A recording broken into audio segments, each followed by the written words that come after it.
অফারটি শুধুমাত্র ভারত এবং বাংলাদেশের দর্শকদের জন্য প্রযোজ্য।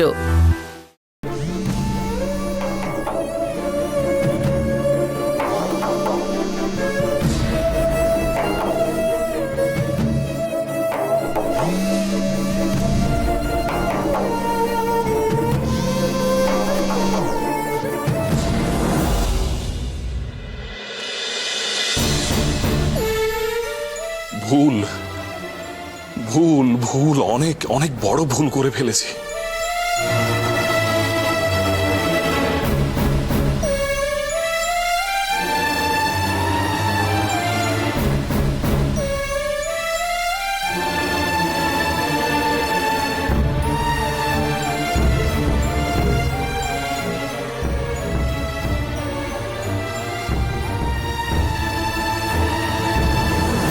মধুজা,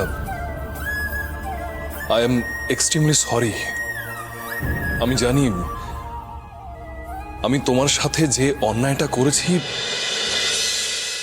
তার কোনো ক্ষমা নেই। তোমাকে তোমার অতীতটা মনে করানো উচিত হয়নি।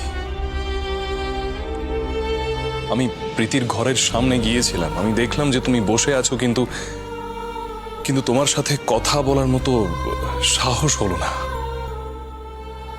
তাই তোমাকে দুবার ফোন করলাম। আমি জানি তুমি আমার উপর খুব রেগে আছো, তাই আমার ফোন রিসিভ করলে না। তাই ভয়েস পাঠালাম, যদি সম্ভব হয় শোনো। Madhuja, I am very very sorry. আশুদা, একবার এদিকে এসো না। বলুন ম্যাডাম। এই কফিটা গিয়ে তোমার স্যারকে দিয়ে এসো। কিন্তু স্যার খুব রেগে আছে মনে হলো। রেগে থাক, তুমি কফিটা দিয়ে এসো, কিচ্ছু হবে না, তুমি এত ভেবো না তো। কিন্তু কিসের কিন্তু? স্যার একজনের সঙ্গে ফোনে খুব রেগে রেগে কথা বলছিলেন। কফিটা খেলে তোমার স্যারের রাগ পড়ে যাবে। আমি বলছি তুমি কফিটা দিয়ে এসো, যাও। আচ্ছা ম্যাডাম।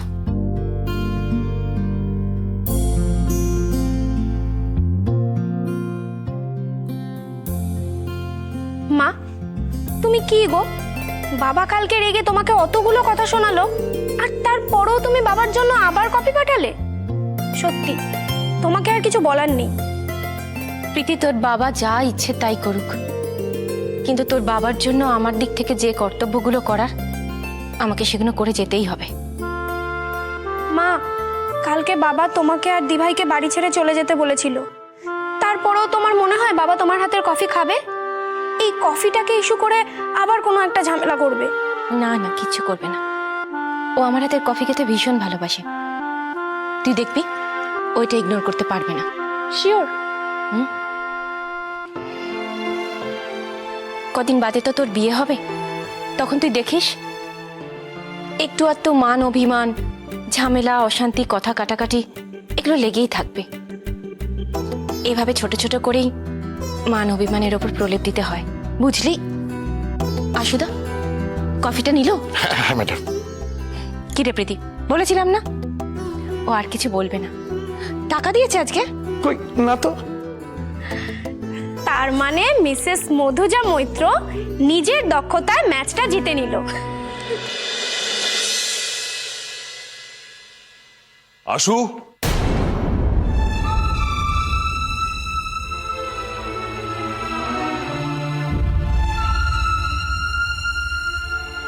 বলুন স্যার। আশু, আমি তোমাকে টাকা দিতে ভুলে গেলাম, আর তুমিও আমার থেকে টাকা চাইলে না। এই নাও।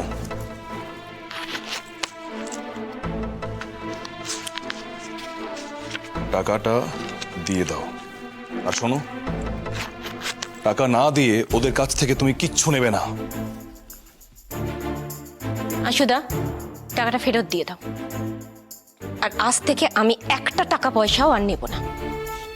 আশু, ওদেরকে বলে দাও টাকা না দিয়ে আমি ওদের কাছ থেকে কিচ্ছু নেব না। আমার কারোর দয়া চাই না। ওদেরকে এইসব করতে বারণ করো। যদি এইসব করে, এত বাড়াবাড়ি করে, তাহলে আমি কিন্তু অর্ডার দিয়ে খাবার খেতে বাধ্য হব। আবার আবার মানে? এই বাড়িতে আমার কথাই শেষ কথা। আমি জানি, খুব ভালো করে জানি, তোমরা কোনোদিনও শোধরাবে না। আমরা চেষ্টা করছি সবকিছু ঠিক করার, আর তুমি কেন আমাদের সাথে একটুও কোঅপারেট করছো না বলো তো? কেন করব? তোমরা আমার সাথে কোঅপারেট করেছিলে, আজও করো। তোমরা আমাকে কি কি ভাবে ঠকিয়েছো আশা করি তোমরা মনে রেখেছো, ভুলে যাওনি। আমি তোমাদের কোনোদিনই মেনে নিতে পারবো না। তোমরা যদি এই কন্ডিশনে এই বাড়িতে থাকতে পারো তাহলে থাকো, না হলে আসতে পারো। স্যার কি হয়েছে স্যার? কি আবার হবে? নতুন করে এই বাড়িতে আর কি হবার আছে? এতদিন ধরে যা হয়ে এসেছে তাই হচ্ছে। ম্যাডাম, আপনারা কেন এরকম করছেন? কেন ডিস্টার্ব করছেন স্যারকে? আমরা তোমার স্যারকে ডিস্টার্ব করছি না, তোমার স্যার আমাদেরকে ডিস্টার্ব করছে? স্যার আপনাদের ডিস্টার্ব করছেন। This is too much madam. ও, আমাদেরটা টু মাছ, আর আমাদেরটা যদি টু মাছ হয় তোমার স্যারেরটা 3 মাছ। অনেক সহ্য করেছি আমরা, অনেক দিন ধরে সহ্য করে যাচ্ছি সমুদ্র। ম্যাডাম সেটা তো স্যারও সহ্য করে যাচ্ছেন। সমুদ্র, তুমি কি একটু বেশি বাড়াবাড়ি করছো না? ওয়েট ওয়েট ওয়েট, সমুদ্র বাড়াবাড়ি করছে না, তোমরা তোমরা বাড়াবাড়ি করছো। এটা আমার বাড়ি। এই বাড়িতে আমি যেটা বলবো সেটাই ঠিক, আমি যেটা চাইবো সেটাই ঠিক। এই বাড়িতে একমাত্র সমুদ্রকে আমি যা খুশি করার অধিকার দিয়েছি, তোমাদেরকে দিইনি। স্যার আপনি প্লিজ একটু মাথাটা ঠান্ডা করুন, আমি বাকিটা দেখে নিচ্ছি স্যার।